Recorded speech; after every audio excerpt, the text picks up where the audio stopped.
Hey guys, welcome back to my channel. If you couldn't already tell by the title, today is going to be a story time. It's going to be a little bit different than normal. I'm going to be sharing with you my labor and delivery story, which was a vaginal birth after cesarean. Okay, so a VBAC, vaginal birth after cesarean or C-section. I wanted to share my story of how it all went because I know that there are probably a lot of women out there who may have had to had a C-section not by choice and wanted to know if it was possible, if they could have a vaginal birth after a C-section, how it works, some of the expectations, and maybe to hear the experience of somebody who's actually gone through it themselves. If you don't know, if you don't follow my couples channel with my husband, I gave birth, obviously by the title of this video, I gave birth to a beautiful baby boy 3 months ago.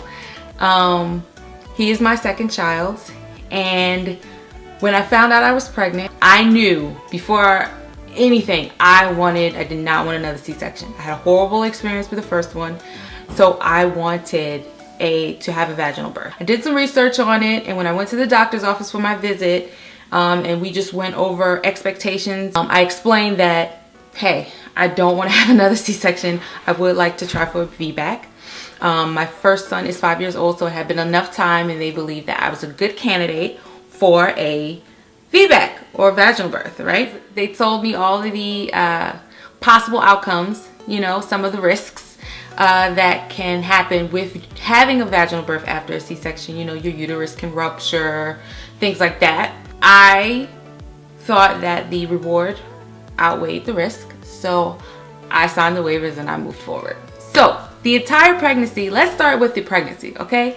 My very first pregnancy was not easy, okay? It was hard. I was sick the entire time. So that was like natural birth control. I was like, no, I don't think I'm gonna have any more kids, right? My husband did want another kid, and part of me did, but I really did not want to go through the sickness again. So we started to try the year before, and I did not get pregnant. So we had given up. We had actually given up on the thought of, you know, well, I did. I had given up on the thought of having a child. And I don't know, I got really sick. At work, and I couldn't eat my food. And I realized, okay, something must be going on. So I took a test and I found out I was pregnant. Okay, so whole pregnancy, I was in pain, right? I was tired, extremely sick. I felt bad the entire pregnancy, right? And there were other instances where I went into false labor. It was my last day of work, last week of work. I leave, I go home, either it was a Friday, later on that evening or the next day. When I got home, I spoke to my grandmother. I'm like, yeah, this was my last day of work. So she's like, oh, okay, you know, I have a feeling that this baby is gonna come on Thursday. And I was just like, Lord Jesus, no. I'm like, Grandma, please don't say that. Like, I legit was not ready. I was like, okay, my pregnancy was so bad, I literally was just trying to survive. Like, I did not prepare for real. Like, I bought clothes, but I hadn't bought any furniture. So I'm like, Grandma, no, I'm not ready yet. I was like, don't say that. Pray that I get 2 more weeks, right? So she's like, okay, oh, you're not ready? I'm like, no. She's like, okay, well, I'm gonna touch and agree with you for 2 more weeks and hope that it works out for you. And I was like, okay. She was like, I don't know, but I really feel like this baby's coming this weekend. So I'm like, oh, please don't say this. So the week goes on. I'm still feeling the way I've always felt. I always had really bad Braxton Hicks. I always had really bad body aches and pain. It was nothing out of the ordinary. Thursday came, same normal pain, but nothing extra, nothing different. So I'm like, Thursday went, and I'm like, oh, I'm out of the woods, everything's good. The only reason why I was worried is because my grandmother has a thing. Like, she could tell you about babies, okay? If she say, oh, that person's pregnant, that person's gonna have a baby, you better believe that person's gonna have a baby. Like, she's really on point with that stuff. So I was worried, okay? So like I said, Thursday came and went. Now it's Friday, okay? So Friday, I'm like, all right, let me go and get my things in order, okay? So this is exactly 1 week after my last day of work. I go from store to store looking at different things. I couldn't decide between the bassinet and the crib and everything like that. So I'm like, you know, I'm gonna go home, I'm gonna sleep on it, and then I'll just order it online. I went to bed, and that night I was so exhausted, I could not sleep. My body hurt, my body ached, and I was just like, oh my gosh, I was restless, but I was exhausted. And I just couldn't lay there. So that day I had bought lining for the new lining for the cabinets. And it's like 1 o'clock in the morning, and I'm like, I gotta do something. I get up and go and put the lining down in all the cabinets in the kitchen. I rearranged like the things in the cupboard, and like I had to force myself to stop to lay down, okay? So the next morning I was supposed to go to church, but I was like, no, I can't. I don't feel well. I'm feeling tired. I'm just gonna go home. I'm just gonna stay home and relax. So my husband and my son, they go to church, and I'm laying home, and I'm like, I feel like I'm getting sick, but not quite sick, you know? So Saturday night comes and the pain starts, right? So I'm in denial. I'm thinking, okay, I'm just in regular pain. Like, I overexerted myself. I did way too much on Friday. So now I'm just, you know, in regular pain. But the problem is I felt like I had to use the bathroom. So, but I knew it couldn't have been constipation because I was going. Like, I didn't have a problem in that area. You know what I mean? But I had that feeling. Like, my back hurt, my lower back, my abdomen. And I just had that feeling. So I'm going from the bed to the bathroom, from the bathroom to the couch, back and forth all night. Couldn't sleep. So much pain. And I'm like, Lord, I'm like, oh my goodness, what is this? And I'm in so much denial that I'm not even thinking like, oh girl, you're having contractions and you're in labor. No. I'm in denial. I'm thinking, no, God is gonna give me another week, 2 more weeks. Well, not 2 more weeks. I'm thinking God is gonna give me another week. I am not going into labor now. And I'm thinking to myself like, Lord, please don't put me in labor now. Let this just be some false alarm, right? So I'm waiting it out. I'm like, you know what? I'm not gonna believe it till my water breaks. Pain never subsides. Pain gets worse, actually. So now it's Sunday morning. I'm cooking breakfast. You know, I have a family. I still have to take care of them. So I'm cooking breakfast for my son and myself, my husband, and I put the turkey bacon on the stove, and the pain was so unbearable in my stomach. I was like, oh my gosh, I could not even stand up. It stopped me dead in my tracks. And I was like, I couldn't even turn the pan off. I just like bent over and like walked super slow to the bedroom. Went to my bedroom, laid down. So the pain started to subside. Of course, the turkey bacon's burned. There was no breakfast. I tell my husband, and he's like, are you sure you're okay? So I'm like, no, I don't know what this, I'm like, I don't think it's contractions. Like, it doesn't feel like contractions, but I know this, it's not normal. Like, this doesn't feel good. You know what I mean? So I had an app, and that tracked your contractions. And the app was saying, I was putting it, every time I would feel the pain, I would track it in the app. And the app was like, go to the hospital, right? Like, it's time, go to the hospital. And I'm like, oh, it's just an app. This app doesn't know anything. Why am I even putting this much faith in an app? Like, you know, like in so much denial, right? Now it's gone from Sunday morning to Sunday evening, all right? And the pain is more consistent, okay? It comes and it goes more consistently. And I'm like, you know what? I could be having contractions, but I might not be. I had a problem, okay? So we put my son to bed. My husband and I lay on the couch. We go to watch our show, and I'm laying there.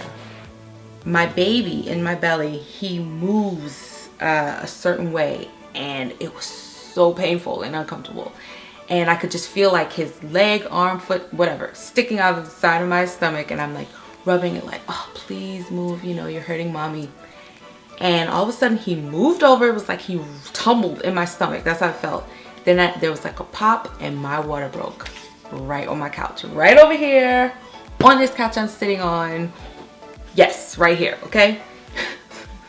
So when it happened, I'm like, I feel all of the liquid, honey, just because I'm laying down, because we have like this section, it's like a sectional, right? So I'm laid out on this sectional part, and I could feel the warm liquid just rolling up my body, and I look over and I'm like, babe, my water just broke. And I'm like, in my brain, everything that I had not done and procrastinated on went through my mind. I'm like, oh my God. Okay. He gets up, he's like, oh, babe, everything's gonna be fine. Don't worry about it. I got you, we're gonna be great. And I'm just looking at him like, okay, my water broke. Like, my water broke at home with my first child, but it was not like this. Like, when my water broke with my first son, I got up, I took a shower, I did my hair, I did my makeup, and then went to the hospital. This time, no, none of that. Because all that ran through my mind was like, oh my goodness, you've been in pain since Saturday night. It is Sunday night. You're probably super dilated. This baby could like fall out. Like, this is my thinking. I'm like, you need to get to the hospital. My body is shaking, like I'm trembling.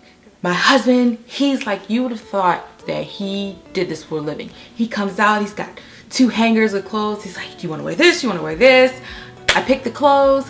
I look over, he's already got my son out of bed, dressed and ready to go. Gives me a phone, like, call everybody you need to call. We're out of here, right? We leave, get to the hospital. I get to the hospital, and you would think with all that pain, all those contractions, when I get there, I was only 4 centimeters. It's like 11 o'clock at night. 4 centimeters, Sunday night. And I'm like, okay. They asked if I want the epidural. I tell them I want the epidural. I'm reiterating to all of the doctors and the nurses that, you know, I want to have a vaginal birth. Like, I do not want a C-section. It is not an option for me. So the first nurse was like, oh, okay. And they were kind of trying to talk me out of, like, or make me feel better about the possibility I might have to get another C-section. They came in like, oh, I've delivered all my kids with C-sections and it doesn't make you less of a mother, and saying all these things. It's like, okay, first of all, I know it doesn't make you less of a mother. I'm already a mother, and I'm a very good mother, okay? It's not about that. It's about the recovery time and being able to take care of my child while I'm recovering from giving birth. It was very difficult for me with the C-section. There was a lot of pain. The recovery time was very long. My husband and I live in a state with no other family, okay? So I didn't really have help, okay? My incision with my first child came apart on one side. It was not a fun situation for me. So I explained to them, like, listen, I really don't want it. I'm a little upset. I'm crying a little bit because they're really trying to talk to me. But luckily, the shift changed and I got another nurse. And this new nurse was like, you can do it, honey, and we're gonna do it together. And she was like, you already have this epidural, your water already broke, so we can't walk around, okay, to get these get you dilated, okay? She's like, but we can move you around. She's like, I'm gonna come in here and I'm just gonna keep moving you around. She put this big pillow ball inflatable thing in between my legs, and she's propping me up. She's like, you have to move around. So you can't lay in the same position. You need to relax so that your body can do what it needs to do to, like, you know, expand so that the baby can progress. And slowly but surely, it took all day, literally all night and all day, but every couple hours, my cervix was dilated just a little bit more, okay? So every couple hours, I would only be dilated like maybe another centimeter, maybe a centimeter and a half, right? So it has gone from Sunday night at almost midnight, me getting to the hospital and being 4 centimeters. Now it's Monday morning and I'm like 6 centimeters. No joke. Like, the progress was slow, okay? So the doctor was like, you know what? She comes in and she's like, everything's good. The baby is looking good. Because they, you know, obviously they're monitoring the baby. Like, they're like, the baby's looking good. I don't see any reason to like rush this or anything like that. So we're just gonna let your body keep doing what it's doing. You're making progress. It's slow progress, but you're still making progress. So I was like, okay, great. So fast forward, now it is a Monday evening, okay? It's about 8, 9 o'clock. Yeah, like 8 o'clock, 8:30, 9 o'clock-ish. And they come and check me, and my cervix is finally at the 10 centimeters, right? So they're like, oh, great, you're 10 centimeters. So I'm thinking, yes, it's time to push. And then she looks at me, the doctor, she's like, you know what? He's still a little high. He's not down far enough in the canal, and I don't think we should start pushing yet. And I'm looking like, oh my gosh, when is this gonna happen? Like, I've been here forever. Like, you gotta be kidding me. So I'm like, please. She was like, oh, do you feel like you need to push? And I was like, I don't even know what to feel for, because the first child, I had no idea. Well, I had been there so long that the epidural that I had was wearing off. Okay, so the pain was coming like lightning. Okay, it was kicking my butt. So I asked the doctor for more, and they did not want to give me another epidural, because they're like, you know what, you're gonna start pushing soon. And I was just like, oh my gosh, I'm about to go through this. I'm about to push with barely any pain management. Okay, and that was not my plan. I was not one of those, oh, I want a natural birth type of people. No, I wanted the drugs. I didn't want to feel a thing, but I did want to push, you know what I mean? So she checks me again. She's like, oh, he's still a little high. He's down further, but he's still a little hot. And I'm like, you know what? I feel, now I can feel everything, okay? So I feel like this burning, hot pressure down there. And I'm like, you know what? I think I should push. I think we should start. She's like, are you sure you want to try? I'm like, no, something's happening, okay? Something's happening down there, and I think we should do it. So she comes in, they come in with the nurses, my husband is there, and I start to push. And it was an ordeal, okay? It hurt. It was strenuous. I was pushing so hard that my nose began to bleed, okay? And my husband looks down, this worried look, and it just bled. I guess it was from pushing so hard. I could not breathe at one point in time, and I was like going in and out. I remember, and they gave me oxygen, and it wasn't because the labor process was so bad. It was because I was so exhausted, because I had been in labor for so long. Keep in mind, it's 10 o'clock, almost 10, it's like 9 something Monday night, and my labor started Saturday night. Okay, so I'm exhausted. I'm pushing, baby comes out, the baby's head comes out. And the hardest and the longest part is the baby's head. Like, the baby's head feels like it's taking forever. But once his head is out, the rest of his body is like, just comes on out of there. Really easy. It's not, not difficult at all. So they pull him out, they take him and they clean him up. And I look over and I see my baby. And it was just a surreal type of feeling, and I felt a sense of like accomplishment, like, oh my gosh, like I did it, you know? Like I felt powerful and exhausted at the same time. And I was very grateful to God that I was able to experience that whole ordeal. And I began to cry, like uncontrollably. And I'm not a crier, so they had the baby, they cleaned him off, they put him on my chest. I'm crying so bad I like had to cover my face. Like, I was able to enjoy the moment with my baby, and then the doctor proceeded to start trying to remove the placenta. That for me was the worst part of childbirth. That placenta hurt so bad, because she, like, all of the medicine is gone, you know, and she, like, mine didn't just come out naturally. Like, she fell in my belly and pulled it out. Okay, that was the worst thing ever. Like, that was the worst part. Had I done some research before about the placenta and how it comes out and how it feels, I probably would have made a birth plan for that as well, and not just, like, you know, the baby coming out vaginally, you know. So, but he was here. He was, I gave birth vaginally. He came out 10:16 p.m. and it was great. I don't regret it at all.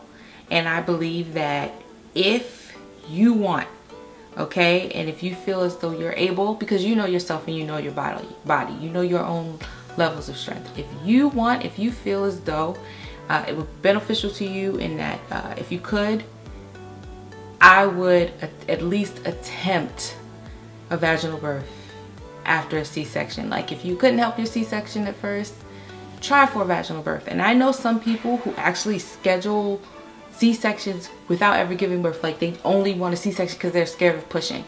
Honestly, this is what your body is made for, okay? And from a person who has done both, I've had a C-section and I've had a vaginal.